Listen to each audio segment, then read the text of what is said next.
আসসালামু আলাইকুম। চলে আসলাম আরেকটা ভিডিও নিয়ে। আমাদের অনেকেরই রমজান মাসে পড়াশোনা নিয়ে সমস্যা হয় টাইমিং করতে, স্কেডিউল বানাতে। তো এটার সাহায্য করার জন্য আমি আসলাম। এখন বাজে ঠিক 6টা 10 প্লাস বাজে। তো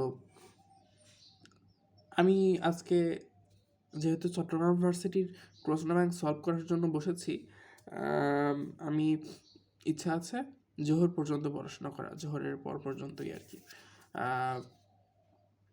তো এখন অনেকের সমস্যা হয়, তারা তারাবির নামাজ পড়ে এসে বেশি রাত জাগে, তারপরে আবার হচ্ছে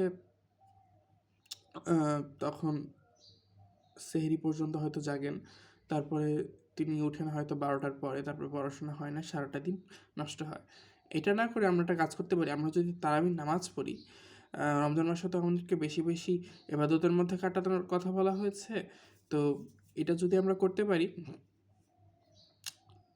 সেটা হচ্ছে তারাবির নামাজ পড়ে এসে আমরা পড়াশোনা করতে বসলাম, এবং যাদের রাত জাগার অভ্যাস আছে তারা যদি সাহরি পর্যন্ত যদি পড়েন,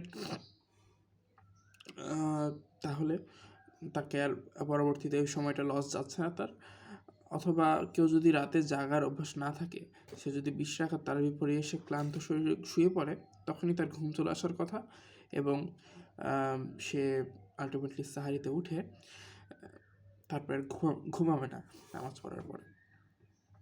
না ঘুমানোর ফলে জোহর পর্যন্ত পড়াশোনা করলে, আমার মতো যদি আমি আজকে পড়াশোনা করতে পারি, এটা সাকসেস রেট আগেরটার থেকে বেশি।